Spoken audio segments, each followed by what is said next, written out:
बाजी मेरे लिए वैसे भी बहुत कुछ करती रहती है। हाँ भाई वो बाजी बाजी। जो कोई ना कर सका वो युसरा ने कर दिखाया। युसरा ने माँ सफदर की बहन बाजी की हकीकत खोल कर रख दी। आखिर बाजी क्या करती हैं, क्या हैं वो, और कितनी अच्छी हैं वो। आज तक इनके घर में जो गुमनाम किरदार था, जिसकी कोई तारीफ़ नहीं करता था, युसरा ने आज वाकई में अपना बड़ा होने का सबूत दे दिया। माँ साहब भी अपने मकसद में हुए कामयाब। घर पर कब्ज़ा होने का बड़ा है इम्कान। शाज़ को दूध से मक्खी की तरह निकाल बाहर करने के बाद माँ साहब अंकल के साथ दोबारा मिलकर रहने को तैयार। हेलो जी, अस्सलाम वालेकुम। आई होप कि आप सब बिल्कुल ठीक ठाक होंगे। अल्हम्दुलिल्लाह से मैं भी बिल्कुल ठीक ठाक हूँ।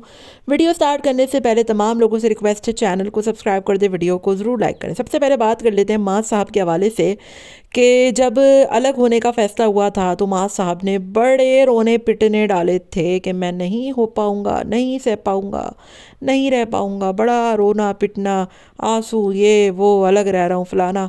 और हराम है जो ये बंदा एक दिन भी अलग रहा हो। मीन्स इतनी इसकी तो खिदमतें हो रही होती हैं। दोनों मियाँ बीवी जो है वो बाहर गए हुए थे, मीन्स सबा को लेने गए हुए थे, तो घर पे जो है वो दाल गोश्त माँ जी पका पका के भिजवा रही हैं। हालांकि मैंने नहीं देखा कि शाज़ या युसरा के घर कभी इन्होंने एक बोटी भी तल के भेजी हो। तो बड़ा ही अफसोस होता है मुझे इनकी ये हरकतें देखकर ना, मेरा बड़ा जो है वो खून खौलता है। फिर अंकल जी ने माँ साहब के लिए घर के दरवाजे खोल दिए हैं कि भाई आओ, बहनों को मैं निकाल बाहर करूँगा, तुम आ रहे हो तो मैं सबको, अपनी बीवी को भी निकाल बाहर कर सकता हूँ। तो बेटियाँ बेचारियाँ, आपको पता है वैसे ही घर में मेहमान होती हैं बेटियाँ तो, लेकिन वो बेटियों का कमरा खाली करा के अपनी बेटे और बहू को देने, मुझे बड़ा अफसोस हुआ। फरिया बेचारी परेशान सर पकड़ के बैठी हुई है, वो कह रही है आप गद्दा ले आएँ भाई, ड्राइंग रूम में सो जाएं। ना ना ना, बहन के घर पे कब्ज़ा कर रहे हैं, मतलब बहन के कमरे पे कब्ज़ा कर रहे हैं, मतलब हद नहीं हो गई है। इतना सा घर है इनका, ऊपर से उसमें भी ये असल में प्रोमो चल रहा है और ट्रेलर है ये कि किस तरीके से माँ साहब आके रहते हैं। और एक दो दिन, एक हफ़्ता रहेंगे, उसके बाद दोबारा से अब्बू जी जो है इनको वापस बुला लेंगे, या फिर ये दोनों मिलकर कहीं और घर ले लेंगे। तो ये सारा तमाशा था, ये उसके घर, वो उसके घर, वो उसके घर, वो ये उसके घर, बस इसका इनका यही चलता रहता है। और शाज़ आया तो शाज़ को भी बड़ी हैरानी हुई कि ये अमास तो अपना बोरिया बिस्तरा बांध के एक हफ़्ते के लिए आ रहे रहने। अब्बू जी ने तो मुझे कभी एक दिन के लिए भी नहीं कहा होगा। फिर उसके बाद अब्बू जी कहते हैं कि ये कंटेंट है क्या? कंटेंट है क्या कोई? नहीं, मतलब अंकल जी, अगर माज आपके लिए कुछ करे या कुछ बोले तो वो कंटेंट नहीं होता। शायद आपसे कोई बात कर दे तो वो कंटेंट हो जाता है। अजीब हैं अंकल जी, और अजीब ही हैं इनके घर के उसूल कि एक बेटे को देखकर अंकल जी के मुंह पे गुब्बारे जैसा वो मुंह फुला लेते हैं, और माँ साहब को देखकर तो उनकी जो है वो बत्ती सी ही अंदर नहीं जा रही होती। और अब तो उनकी सबसे लाडो रानी, बहू रानी यानी सबा रानी जो है वो रुकने आ रही है। तो अंकल की खुशी का जो ठिकाना है वो ही बिल्कुल अलग है।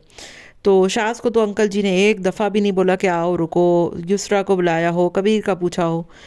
लेकिन भाई मास को तो अंकल कुछ भी करके इस घर में दोबारा से वापस लाने की जिद्दोजहद में लगे हुए हैं, किसी तरीके से वो वापस आ जाए।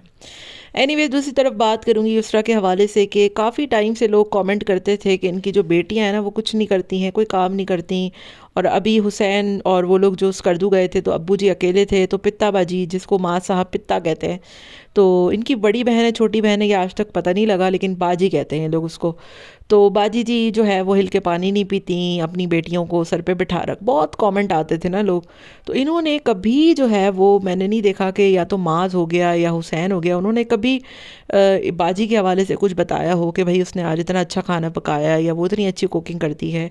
युसरा वो वाहिद बंदी है जिसने सबके मुंह बंद करा दिए, और आज क्या ही खाना पकाया है बाजी ने, मतलब बहुत ज़बरदस्त। ऐसा नहीं लग रहा कि उन्होंने पहली दफ़ा बनाया है। या आंटी जी जो है वो मतलब तीनों भाई अपनी व्लॉगिंग के चक्कर में, मोमिना सारा वक्त किचन में खड़ी रहती है, मुझे तो पता ही नहीं कि बाजी इतना अच्छा खाना बनाती है। और युसरा ने आज खोल के बता दिया कि भाई वो तो पहले भी बनाती रही हैं, बिरयानी हो गई, कढ़ाई हो गई, और मेरे लिए तो बाजी जो है वो बहुत कुछ करती हैं, यानी कि क्या ही लाजवाब कर दिया है सबको। और वाकई में बड़े जो है वो ऐसे ही होते हैं कि वो दूसरों के ऐबों को, दूसरों की बुराइयों को छुपाते हैं, ना कि पूरी दुनिया के सामने खोल कर रखें। तो बहुत अच्छा लगा मुझे आज युसरा की वीडियो, वाकई में बहुत ज़बरदस्त थी। और कुकिंग जो है वो बहुत अच्छी लगी मुझे, और एक अलग चीज़ थी ना, अलग कंटेंट था। تو بہت پسند آیا مجھے، بہت ہی زبردست تھا، اور واقعی میں کھانا بھی دیکھنے میں بہت اچھا لگ رہا تھا۔ وہی گھسے پٹے ولاگز دیکھ دیکھ کر، یہ اس کے گھر وہ اس کے گھر، اور حسین تو بالکل ہی پگلا گیا ہے، مطلب اے آئی کو اس نے گرل فرینڈ بنا دیا، مطلب کانٹینٹ کی اتنی شدید قسم کی کوئی کمی ہوئی پڑی ہوئی ہے حسین صاحب کے پاس، بالکل ویوز بھی ڈاؤن ہو گئے ہیں۔ یہ کانٹینٹ ہوتا ہے جو شاز نے بنایا ہے، جو کہ بالکل یونیک بھی ہے، جو کہ پسند بھی آیا ہے، ہوپ فلی اس پر ویوز اچھے آئے کیونکہ یہ الگ تھا، اور واقعی میں ہمارے لیے بہت شاکنگ تھا، کیونکہ ہم اکثر پوچھتے رہتے تھے کامنٹ میں، یا لوگ بھی پوچھتے رہتے تھے کہ بھائی یہ جو آپ کی پتا بازی ہیں یہ کیا کرتی ہیں سارا دن، یہ کہاں پڑھتی ہیں، یا پھر یہ کیا کوکنگ نہیں کرتی ہیں۔ تو اس چیز کو لے کر لوگوں کو بڑا تھا، اور آج یسریٰ نے واقعی میں سب کے منہ بھی بند کر دیے، اور کانٹینٹ بھی ان کو الگ سا مل گیا بنا شکل و صورت دکھائے بہن کی، جو کہ بہت اچھی بات ہے۔ تو بڑا مجھے اچھا بھی لگا، اور آپ دیکھیں نا کتنی اچھی ہیں وہ، کہ وہ کھانے باہر گئے ہوئے تھے تو انہوں نے کھانا بنا کے رکھ دیا، حالانکہ امپریشن لوگوں نے یا پھر ان کے گھر والوں نے خود نہیں ڈالا ہوا تھا کہ ان کی جو یہ پتا بازی ہیں ان کو کچھ کام کاج نہیں آتا ہے، اور گھر والے جب بھاگ جاتے ہیں یا گھر میں کوئی نہیں ہوتا تو یہ ہل کر پانی تک نہیں پیتی، اور آج دیکھیں کہ کتنے اچھے طریقے سے انہوں نے اس کو سرپرائز دیا، اور شاز نے کتنے اچھے طریقے سے اپنی بہن کے کھانے پکانے پر اس کو اپریشیٹ کیا، اور اس کو چھوٹا سا ایک انعام بھی دیا۔ آپ کا کیا خیال ہے کامنٹ میں ضرور بتائے گا، ملتے ہیں نیکسٹ ویڈیو میں، till then take care, tata bye bye, Allah حافظ۔